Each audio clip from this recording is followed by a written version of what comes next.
7 oy ertalabdan kechgacha o'shani essayni qaytarganman, shokollarni to'rlaganman, application ko'rib chiqqanman. Luiza Pangni maqtal, Luiza Pangni. Hammani shunaqa masal beradim. Hamma o'zining hayotini maza qilib yashasın. Boshqani o'ylab o'tirmassin. To'g'ri deyishni xohlamayman-da. Bularniki ich-ichimdan bilsam ham bularniki to'g'riligini. Ishni olish bo'yicha finans lekin AI bosib ololmaydi, chunki unga ancha-muncha odamlar отношенияsi muhimroq-da. O'zbek tilida yulduzli kasali degan narsada. Shunday. Hamma amerikancha ingliz tilini zo'r bilasan deb, ammo o'sha miyamga kiritilgan shu narsa. Assalomu alaykum barchaga. Men Sindar va Nargiza Abdumajidovna, Davis International School asoschisi va rahbariman. Bugun 11-sinf o'quvchilarimizdan bitiruvchilarimizni tanladik va ular bilan chet elga kirganligi, qanday kirganligi, qanaqa grantlar olganligi va ularning emotsiyalari haqida qisqagina suhbat o'tkazamiz. Xo'p, tanishtirib o'taman. Aziz va Sardor, to'g'rimi? Ikkalasi ham chet elga kirgan o'quvchilarimiz. Xudo xohlasa biz bularni iyul oyida kuzatamiz. Hozir birinchi o'rinda Aziz, o'zing haqingda qisqacha ma'lumot ber. Qaysi universitetlarga kirding? Sen ularning ichidan qaysini tanlading? Senga qancha grant berdi? Sen qanaqa achievementlaring bor? Xo'p, assalomu alaykum hammaga. Men ismim Bahrom Azizbek va Davis maktabida 1 yildan beri o'qib kelaman, sentyabr oyidan beri. Sentyabrdan beri Nargiza opa bilan birga tayyorlanib, SAT bilan IELTS'ni yengil olganman.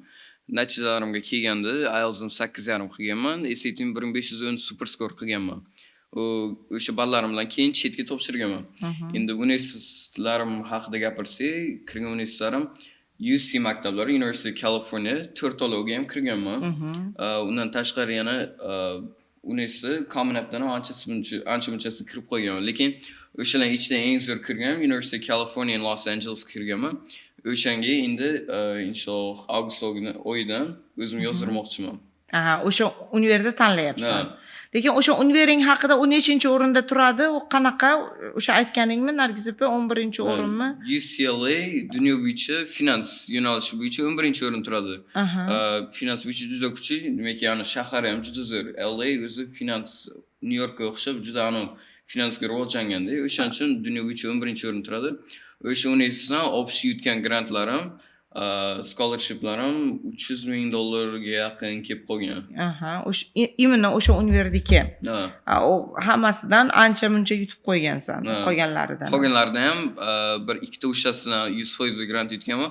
Просто UCLA o'zi optimum darajasi ham balandroq bo'lgani uchun UCLA ni tanlaganman. Boshqalardan ham full scholarship yutganman. Jiz etish kerak-ku. Jiz etish. Ya'ni so'raganda 11-o'ringa o'tdim. Da. Hozirgi yoshlarda xohishi menda ham bor. Sardor, san Avvalambor hammaga assalomu alaykum. Ismim Turjumurod Sardorbek. Davis International Schoolda 11-sinf o'quvchiman. Men ham Azizbek bilan birga maktabga kelganman va shu maktabga kelib erishgan natijalarimga keladigan bo'lsak, bu IELTS'dan 7.5 va SAT'dan 1440. Hozir kirgan universitetlarimga haqida gapiradigan bo'lsam, O'zbekistondan bir nechta xususiy universitetdan 100% grant yutganman va Tatar College of Business kirganman, acceptance rate 1% bo'lgan va u universitetda $100,000 grant yutganman. Va oxiriga kirgan va tanlagan universitetim bu Xiamen University in Malaysia. Ya'ni u universitetni tanlashimning asosiy sababi bu birinchi yil foundation yilligi, ya'ni birinchi yil 12-sinfda o'qib, keyin yana reapply qilmoqchiman, ya'ni может Yevropaga, может yana qaytib Amerikaga reapply qilish niyatim bor. O'shaning uchun o'sha universitetni tanlaganman.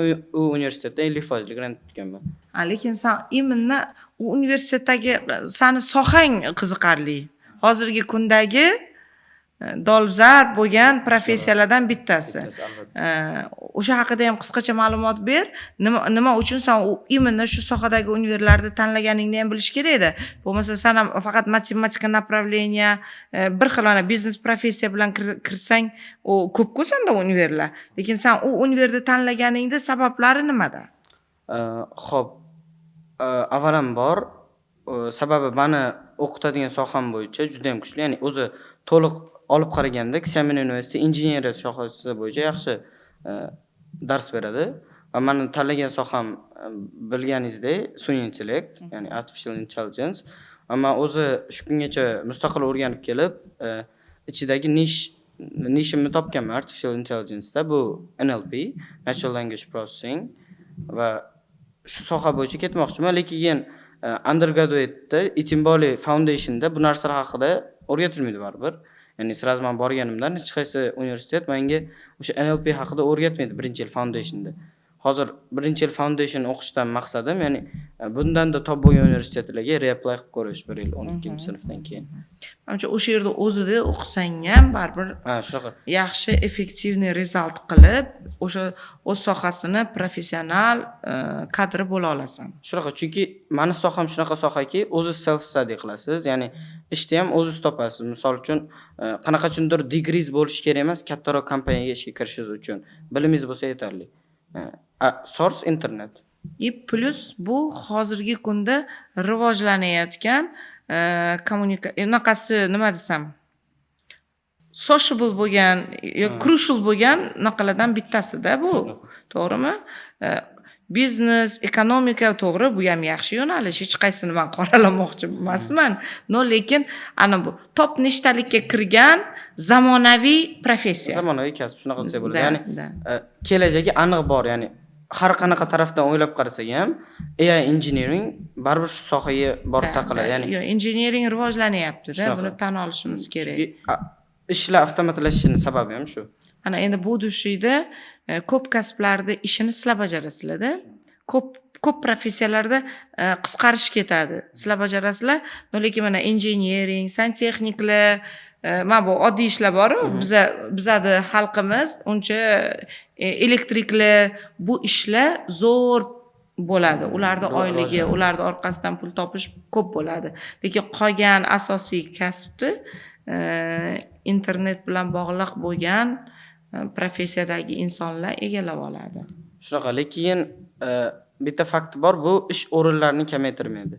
Sizlarda imенно san tanlagan. Ya'ni misol men bitta programma yaratib, misol uchun bitta kasbni to'liq yo'q qilib yuborishim mumkin. Misol uchun hozir o'zi mana ko'ryapmiz, metrolarda anaqa olmaydi. Nalishni olmaydi.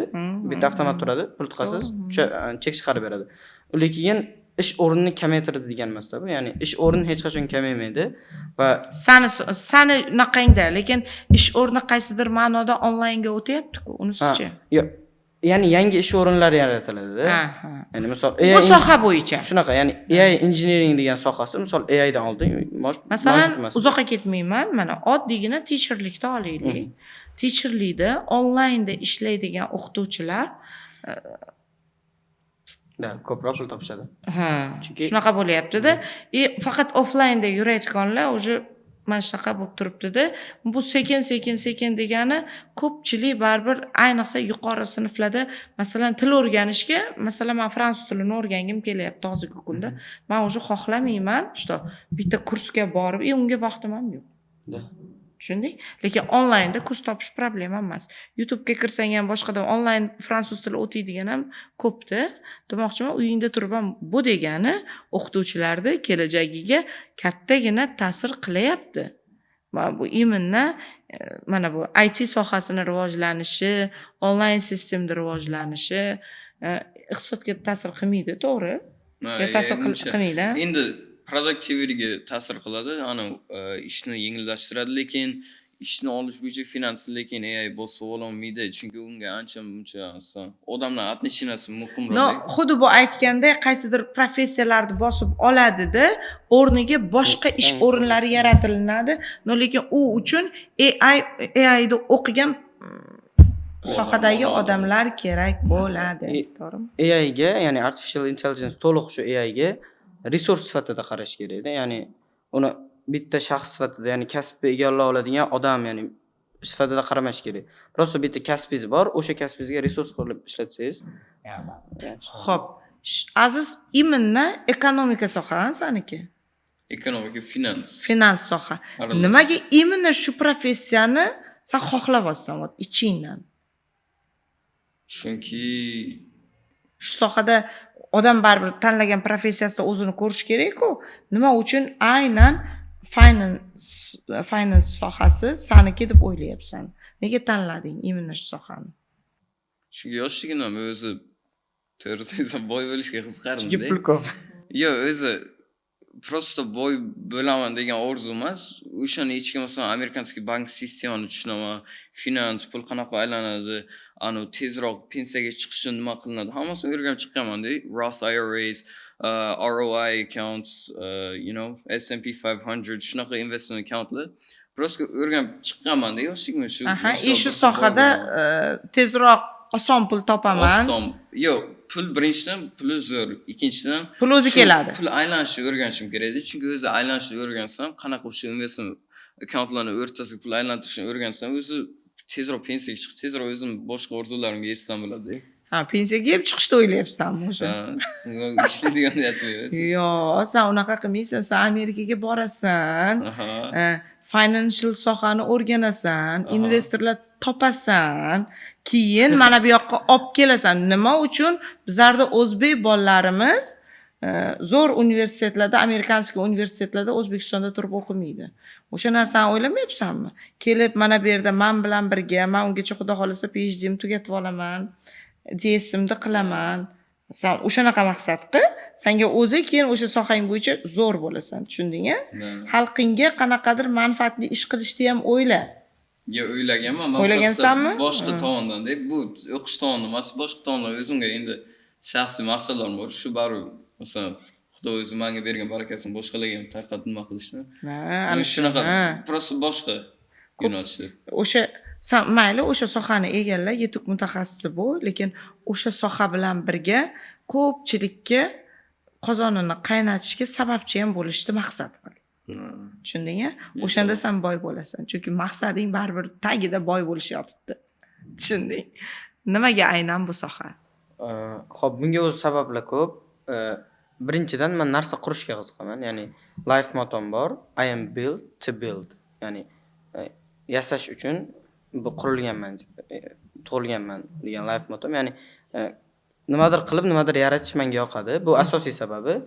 Ikkinchi sababi Central Asian'ni olib qaraydigan bo'lsak, shu rivojlanishda ancha back off qilgan, ya'ni sal orqaroqda.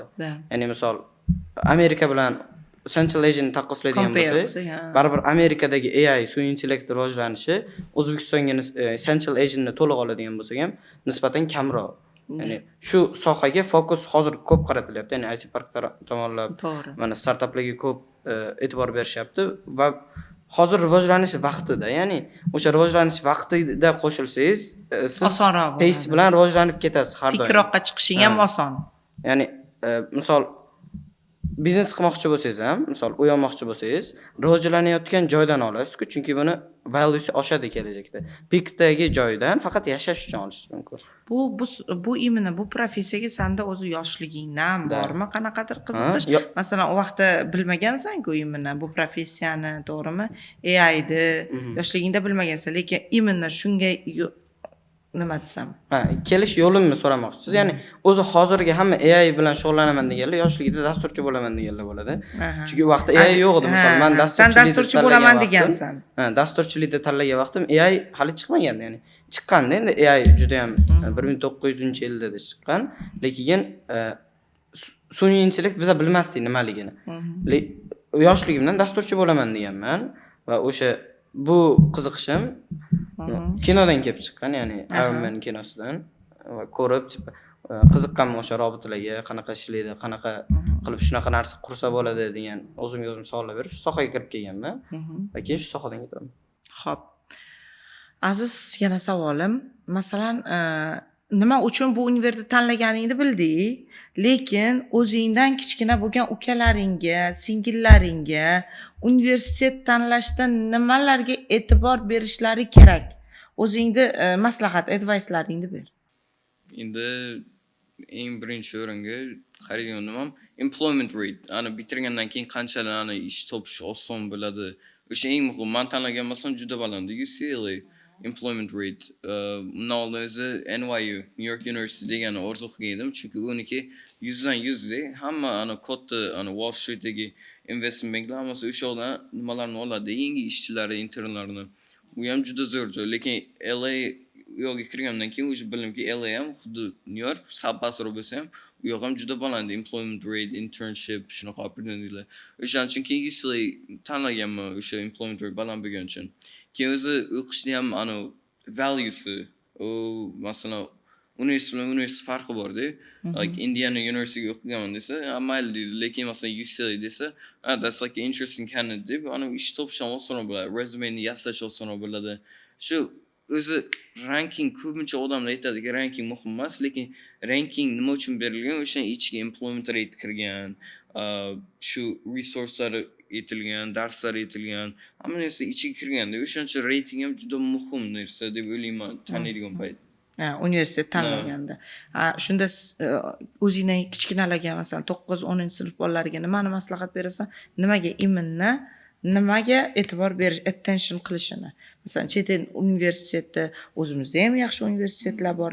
Например, endi hamma ham bora olmaydi. Sen nimani immindan maslahat berasan? Nimalarga attract qilishini? Endi men o'ylaymanki, masalan, singling ham bizada o'qiydi. Singlingga nima maslahat berasan? Immindan kelajakda. Misol uchun, meni qizim o'qiydi, tipa shunaqa. Bitta universitetga yopishib qolma derdim unga.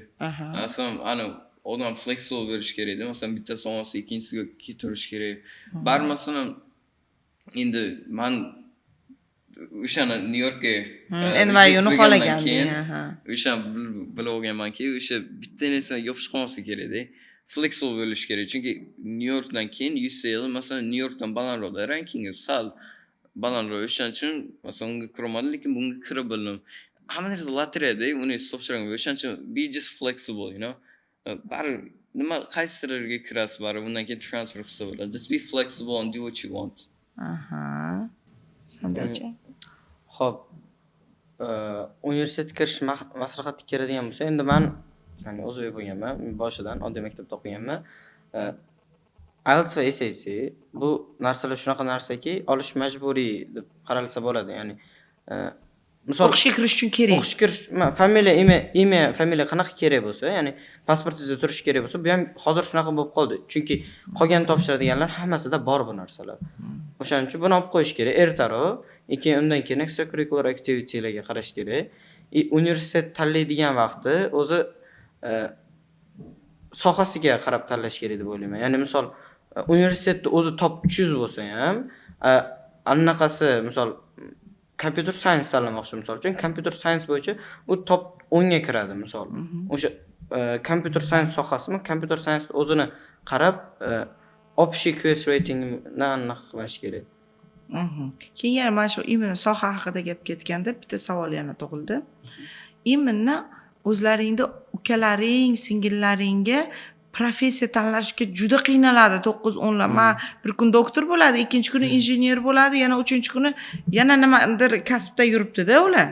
Nima deb maslahat berasan o'zingni singillaringga, ukalaringga shu professiya tanlashda nimalarga e'tibor bersa, ularda oson bo'ladi shu будущийsi.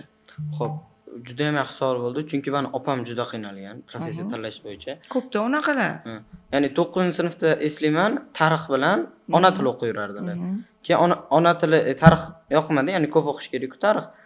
O'shaning uchun ona tili bilan angliyskiy qildilar.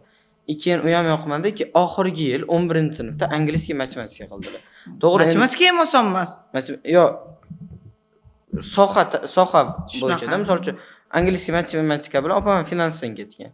Ya'ni prosta u kishi osonlik darajasiga qarab tanlash xato edi o'zi boshdan. Ya'ni ona tili tarixni yaxshi o'rganaman, bo'ldi shu soha bilan ketaman deyish xato. Ya'ni sohangizni ushladingizmi? Misol uchun meniki computer science o'zi. Plotda computer science-da. Ya'ni men o'qishim kerak bo'lgan fanlar, xohlaymanmi yo'qmi, matematika, fizika masalan. Ya'ni u fanlarni men 100% yaxshi dasturchi, ya'ni yaxshi bo'lishing uchun bilishim kerak. Chunki ular plot, ya'ni asnovasi shunaqa. O'shaning uchun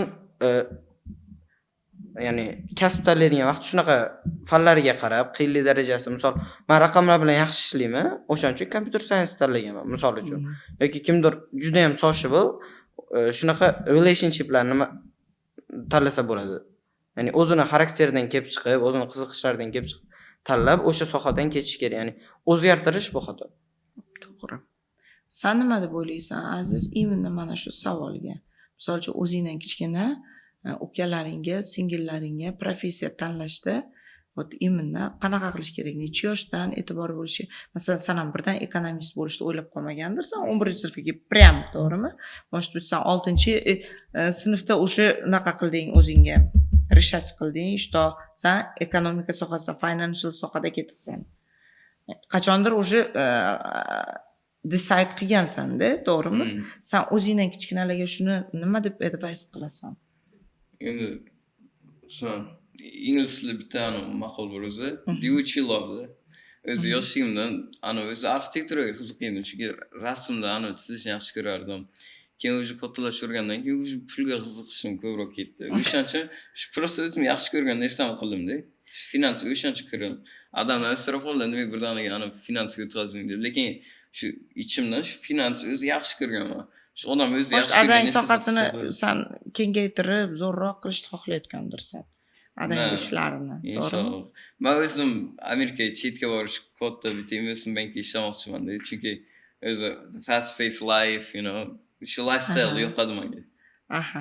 Lekin bilasan, hozir men birinchi tanlagan kasbim deding-ku, u senga budishida hobbi bo'lishi mumkin. Hobbi sifatida o'rganib, qanaqadir ishlatishing mumkin. Endi dream bor, o'zim masalan dream house'imni bir kun inshaalloh qurish, shunaqa masalan tog'ning tepasida. O'zi Osmonda uchib yuribman dedi. Sardor aytganda, studentlik ko'p sohalarni bosib olganda, keyin o'ylab ko'rsam, arxitektura prosta u miyaga qonuniyat, masalan, hojaxona bu yoniga bo'lmasligi kerak. Masalan, Liboy studentlikda mana shu qonunlarni yozib chiqsa, buni yoniga bo'lmasligi kerak. Bu yoq ochiq bo'lishi kerak, bu yoqdan svet o'rgatib beradi demoqchisan. U bemalol, masalan, men research qilganda arxitekt kamida bir hafta bitta proyektni chizadi. Bir hafta, chunki uni ichidagi installation, piping, electricity hammasini bitta chizib, tasvirlab chiqadi. Studentlikda bersa bittaga hammasini bitta 3D model qilsa bo'ladi. Oson ularga. O'shaning uchun u kelajakni ham o'yladim. Masalan, shu sohani yaxshi ko'rib qolib, yana ishlamoqchi bo'lsam, studentlik yo'q qilaversa nima bo'ladi deb. Mana yangi aytgan gapim kelyapti. O'sha sun'iy intellekt arxitektura sohasiga ham ta'sir qilib, meni ishimga ta'sir qiladi degan qo'rquv ham senda paydo bo'lgan. O'shandan keyin ham sen o'ylab, balki bu soha menikidir deb o'ylagansan. Shu keyin o'sha finansga qiziqishim ortdi. Qaragansan, shu finans meniki deb o'ylagansan. Aha. Sardor, xo'p, imminni o'qishga tayyorlanishga, institutlarga topshirishda, universitetlarga topshirishda bo'lgan qiyinchiliklar. Ili senda osongina tip bo'ldimi? Yo'q, juda ham qiyin bo'lgan. Uni bilasan, chet elga yozganda naqalar yozish kerak? Personal statement, oxirida juda ham qiyin bo'lgan. Ya'ni hozir umumiy gapiraymi yoki faqat chet el? Yo'q, umumiy ham aytib ketaman. Umumiy ham aytib ketaveram. Endi birinchi marta IELTS topshirganimda 6,5 olgandim. O'sha vaqt vasha depressiyaga uchrab qolganman. Ya'ni keyin bo'ldi. Sen SAT'ingda ham shunaqa bo'ldi? SAT'imda ham 1330 qo'ydim. 1300 shu qancha olganingda, voy, xafa. To'g'rimi? Keyingi safarisi o'xshadi-ku. Bir oy keyin topshirib o'tdim. Xo'p, shu ya'ni bitta narsani ushladim, oxirigacha qilish kerak edi. Ya'ni misol IELTS'im chiqmagandan keyin bo'ldi. O'qish men uchun emas ekan, biznesga qaytaman deb biznes qilmoqchi edim.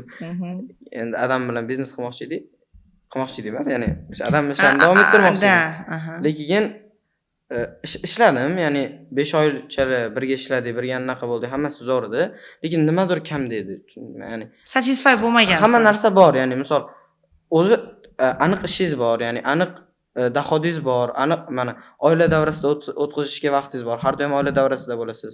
O'qishingiz shart emas, ya'ni 4 yil, master, PhD qilib o'qishingiz shart emas. Aniq hamma narsangiz bor, lekin nimadir kamdek his qildim-da, ya'ni o'tgan safarda podkastda ham aytganimda, ilm olish yo'qdi u narsada.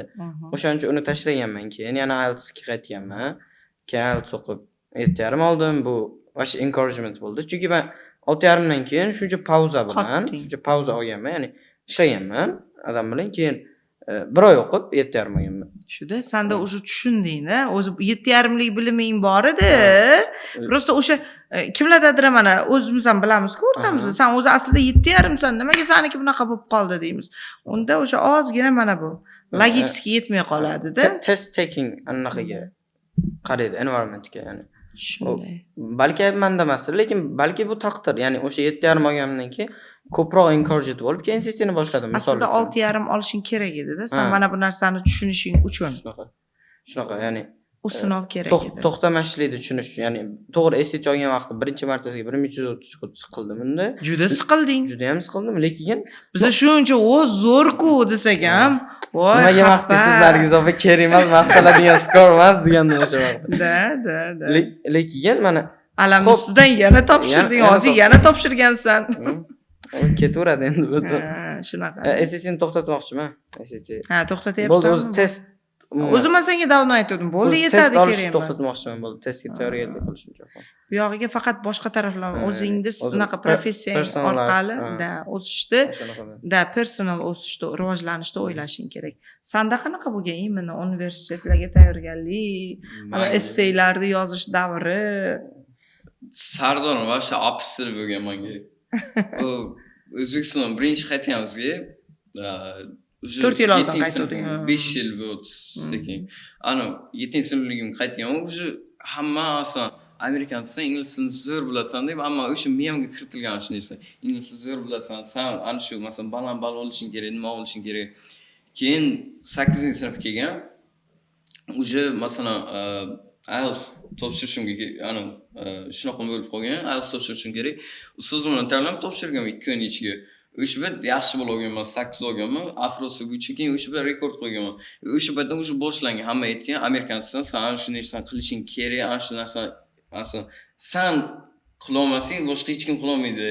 Sen shuncha ana background bor, qilishing kerak shu narsani degan. Keyin men o'ylagan, o'sha paytda o'sha tug'ilgan. Bo'lmasa amerikansan, shu narsani qilib bilaman. Keyin o'sha SAT kelib qolgan. SATga birinchi marta topshirganman, 1420 chiqqan. Ancha past ana o'ylagandim. Chunki men 1520 kutganman-da. 100 ball kam chiqqan. Lekin 2 oygina tayyorlanding-da. 2 oy, 2,5 oy tayyorlanding, ama yilni boshida. Yo'q, u yilning boshida u 1500 olgan. Undan oldingi yil. O'zim tayyorlanib topshirib ko'rdim, Davis kelishdan oldin. Davis kelgandan keyin ancha ko'proq Nurson aka bilan tayyorgarlik yaxshi bo'ldi. Lekin undan oldin o'sha topshirgan paytlarimda siqilib qolganman. Sal, chunki masalan o'ylaganman, shuncha odam masalan amerikansiz sen olishing kerak degan, men ololmadim shu narsani deganman. Keyin olib bildim, yilning oxiriga yana harakat qildim, yilning oxirigacha o'qib, obshi 2 yil ketgan vaqtim. SATning oxiri normal ball olib olganman. Universitetga kirishdik-chi. Universitet o'sha endi kelgan, universitet topshirishim kerak bo'lgan. May oyi, o'sha boshlagan application Common App ochganman. Keyin o'sha tanlashni boshlagan. Keyin hamma aytgan, "Asha SAT, IELTS olsang bo'ldi, kirasan" deganda. Shunaqa deb o'ylaydi. Application kirganman, personal statement, extracurricular hamma narsani so'raganda, u yillar davomida qilgan volunteer nimalarim, programmalarim TDIUga oldin universitetga borib, ani tashkil qilardim, eventlar. O'shandan o'shani qo'shganman. Lekin men deyarli hech nima tayyormas edim. Menga personal statement Sardor bilan birga 50 marta 60 marta qayta yozganmiz. Ikkalamiz birga bir-birimizni tekshirib. Qayta yozib boramiz. 60 ta draft bo'lgan kamiga, uni ichiga yana micro draftlar bor, spelling nimalarga. Endi keyin o'ylaganmanki, NYU o'sha payt early decision bir qilganman, topshirganman.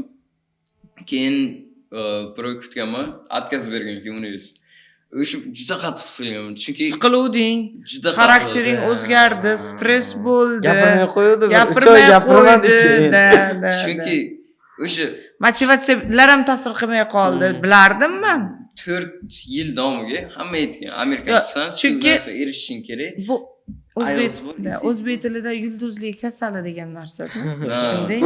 Ya'ni bu aytardim, aniq kiraman, mana o'zi kim olardi. Yulduzchalar uchganda, tushunding? Allohim ham aytdi, to'xta dedi. Stop dedi. Slow down. O'zingdan ketib qolding-ki. Senga bitta ko'rsatib qo'yay, yulduzchaligingdan tush dedi. Mayli, bu ham yaxshiligiga. Demak, sen bu universitetda topding, bu ham yomon emas. Bu yaxshiroq. Bu yaxshiroq, nabarot. Mayli, yangi shaharni ko'rasan, to'g'rimi? Masalan, o'zing yashagan joy emas-da, endi boshqa joyda yashaysan. O'zi Texasga borib kelmayapti. Shu, bu ham nima desam, Yaxshiligiga. Hamma narsa yaxshiligiga. Shunaqa. Mana endi Kaliforniyani ko'rasan, to'g'rimi? GTA City. Da. Oh, I know some place in that case. Xo'p, maktabda senga qaysi o'qituvchilarni motivatsiyasi, qaysi o'qituvchilarni yordami qanaqa bo'ldi? Nurislom akang. Xo'p, birinchi Nurislom akadan boshlay qolaylik. Nurislom aka bizani kuratorimiz va angliz ustozimiz va juda ham yaxshi. Ya'ni misol, men angliz levelim o'zi yaxshi bo'lsa ham, men speakingim juda ham yomon edi. Chunki men IELTS based studentimda, prям IELTS monster desam bo'lardi. Men IELTSdan 7.5, generaldan 5 lik bo'laman bo'lgandimi? Ya'ni hozir ham endi o'zim maqtamoqchi emasman, lekin hozir IELTSdan tashqari yaxshiroq bemorlar muloqotda yaxshiroqman. Ya'ni oldin kelgan vaqtim anglizda gapirardim men bilan. Men arin tushunib, arin javob qaytarardim. Endi bu yerga kelib ancha o'rganib ketganman. Mr. Nur to'liq anglizda gapiradilar, u kishi ham birga anglizda gaplashib, hangout qilib, harda anaqa dam kunlarda keyin o'rganib ketganmiz. Sizlarda ham Global Press darsi bormi? Yes. O'shani ham debatlar qilib, menimcha o'shalarda ham o'tsak, juda ham debatlarimiz ham zo'r bo'ladi. Ko'pincha men xato tomonni ushlab olaman-da. Xato tomonni ushlab, bu yerda bir o'zim qolaman-da. Lekin guruh отдельно, sen отдельно. Butun boshqa o'nlar bor bu yerda, o'nlardan ham Ibrohimlar bor-ku, hammasi bitta bo'ladi-da. Men o'zimni saytimga qolib ketaman. Bir o'zimman, lekin to'g'ri deyishni xohlamayman-da. Bularniki ich-ichimdan bilsam ham bularniki to'g'riligini lekin tortishasan. Deyolmayman-da. Tortishuverasan. Dakancha tortishim. Aslida shu Global Press darsi o'sha uchun qo'yilganda o'zi aslida. Keyin yaxshi. O'tgan safar ham anaqa bitta tema haqida debat. American Puppet. No. Careerman. U haqida hozir gapirmaymiz. Aha, qaysi tema? No, it's a mistake to say on the podcast. Yeah. Like America, Israel. Bo'ldi, debat qilgansizlar. Debat qilganmiz. Endi men qoralovchi bo'lganman. Bular hammasi oqlovchi. Yo'q, bu oddiy holat, advantage, disadvantage. Essay yozganimizda ham bu bor narsa, to'g'rimi? Pluses, minuses. Aytamiz, endi xohlasak, xohlamasak, bizda essay, masalan, essay yozishni o'rgatganda, masalan, men ham shunaqa o'rgatganman. Hamma narsani baribir xohlaysanmi, yo'qmi? Mana o'zimizni vatanimizda ham, mana hammani qanaqa essayda, qanaqa countryda tushishi mumkin, ili school education tushishi mumkin, to'g'rimi? Yoki social media tushishi mumkin. U farqi yo'q. Lekin hamma narsani xohlasang ham, xohlamasang ham advantage bor, disadvantage bor. Lekin oxirida sen neytral bo'lib qoldingiz. To'g'rimi? Essay yozganda shunaqa bizga ham o'rgatgan, bizlar ham shunaqa o'rgatganmiz-da. Sen ham shunaqa qilib xohlamasang negativ tarafda qolib ketishing mumkin. Bu oddiy holat. Lekin oxirida tan olmagandim, lekin neytrallashgandim rost. Neytrallashgandingmi? Chunki Barman yutdim. Hech kim yutmadi debatda. Hech kim yutmadi. Nurislom aka qanaqadir qilib xo'p dedi bir-birimizga. Neytral qilgansiz. Xo'p dedi, lekin oxirigacha bo'lsa ham oxirigacha aniq qilmasdimmi? Sira to'g'ri demasdim o'sha debatda. O'zi lekin bilardim bular to'g'riligini.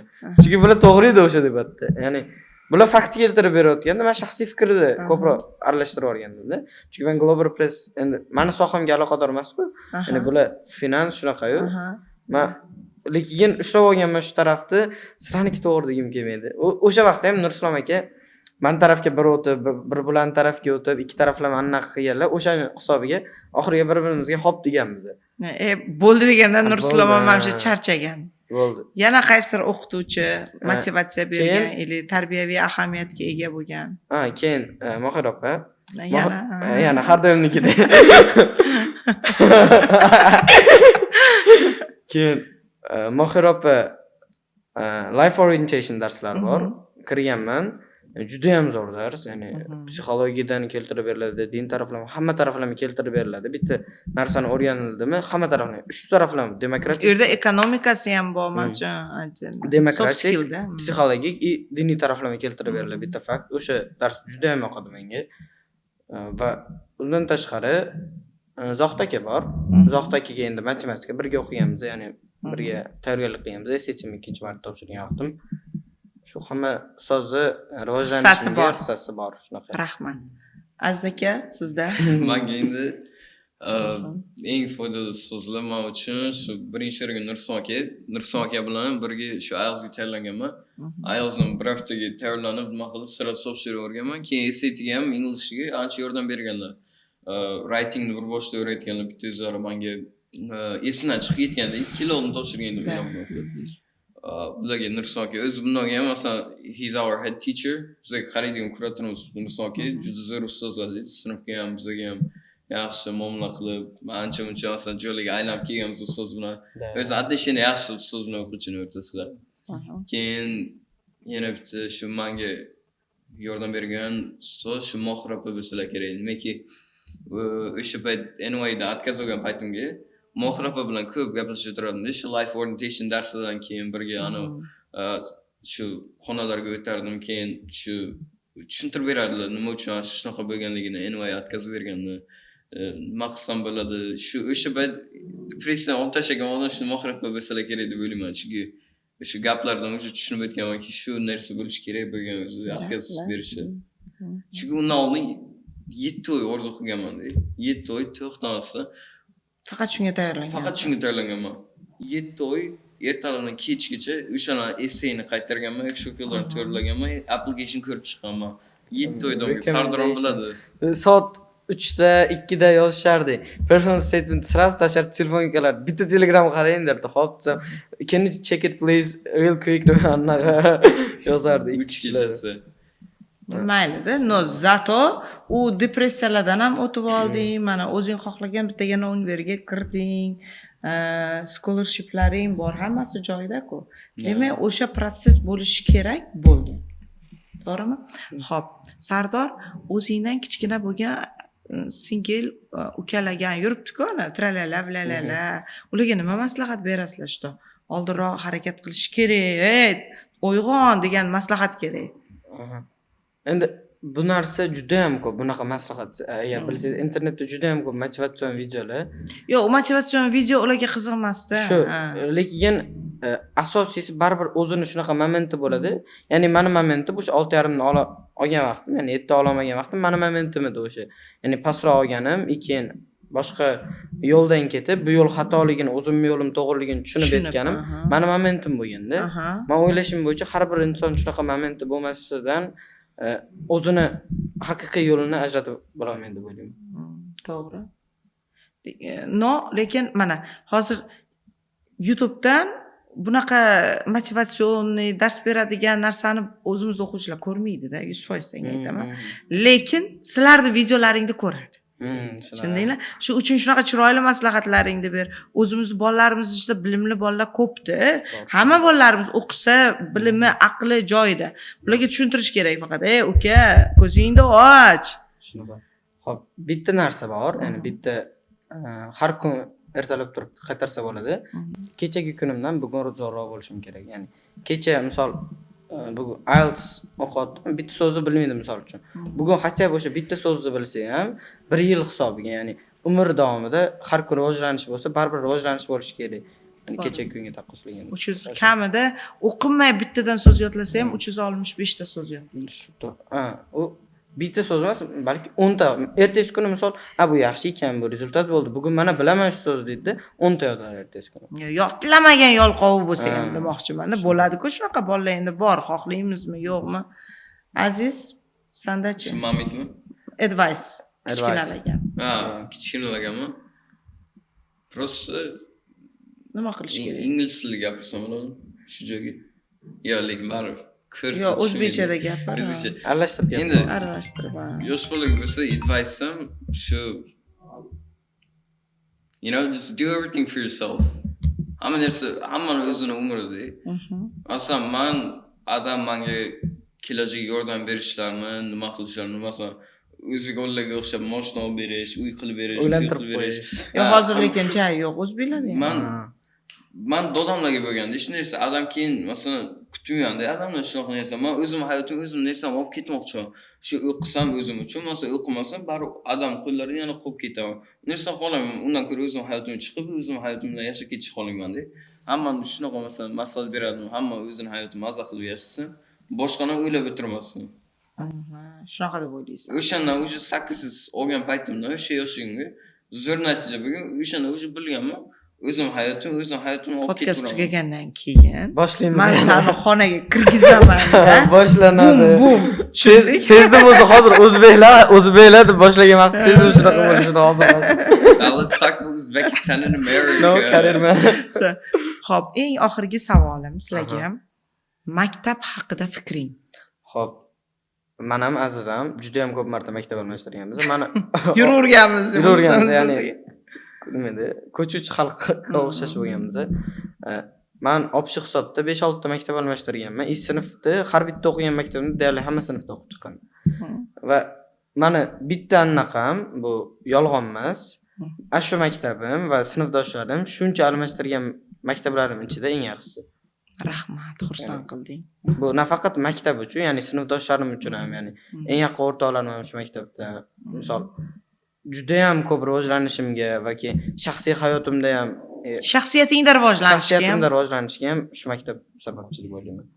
O'quvchilarning har biri asobiyan bizani sinf juda ham zo'r. Ya'ni boshqa sinflar ham shunaqadir, balki men. yo, hammasi shunaqa. Hammasiga shunaqa podxod. Mana saniga o'tilgan o'sha Global Press darsi u sinfga ham o'tilinadi-da. Life management darsi unga ham o'tilinadi. Bu life management darsini o'zi bolalarga katta narsa beradi. O'sha Global Press ham bolalarni rivojlanishini, outlook'ini ochib beradi. Bu narsa kerak-da, o'zi uyg'onishimiz kerak. Qara, sanda Men birinchi almashtirgan maktablardan boshlayman. Amerikaga 4 ta maktab almashtirganman. Mana shu narsani kerak emas. Nega deganda qaysidir maktablarda qorlab qo'yishadi. xafa qilgim kelmaydi. Misol uchun-da, tushunding? Tosh otish qilmaymizda. Prosta san imini bizardi maktabimizga o'zingni fikringni bildir bo'ldi fisha. U yog'ini keyin gaplashsak bo'ladi. Sardor aytgandek, masalan, Davidsdan yaxshi masalan maktab oldin ko'rmang. To'g'ri Amerikaga bor edi, shunaqa maktab. Endi u yoqdan ketganman, O'zbekistonga topolmaganman-da. Shunaqa masalan oqibatli sinfdoshlar, yaxshi shunaqa masalan ustozlar o'zini masalan o'quvchilar baland deb ko'rmaydi. Masalan Nurson aka bilan teng masalan best friends biz birga masalan darsdan keyin ham amerikanskiy tanishlar bor. Amerikanlar bilan real time speaking qiladilar, bizga speaking clublar qilib, shunaqa narsalar tashkil qiladilar. Siz bizlar uchun do'stdek, prezident emas biz uchun. O'zini ustoz bo'lgani subordinatsiya qilib o'tirmaydi. Haqiqiy sizlarga effektivniy sizlarni shaxsiyatlaringni rivojlantirishga help qiladi. Keyin o'quvchilar o'zi ham shu ustozlar ham masalan o'zidan ketish shunaqa nimasi bo'lmaganligi uchun o'quvchilar o'zi ham juda friendship zo'r. Masalan eng birinchi yil ko'rganim shunaqa yaxshi masalan bolalar borligini sinfimga. Undan oldin hech qaysi masalan sinfdagi bolalarni tanimardim-da. Administratsiyachi?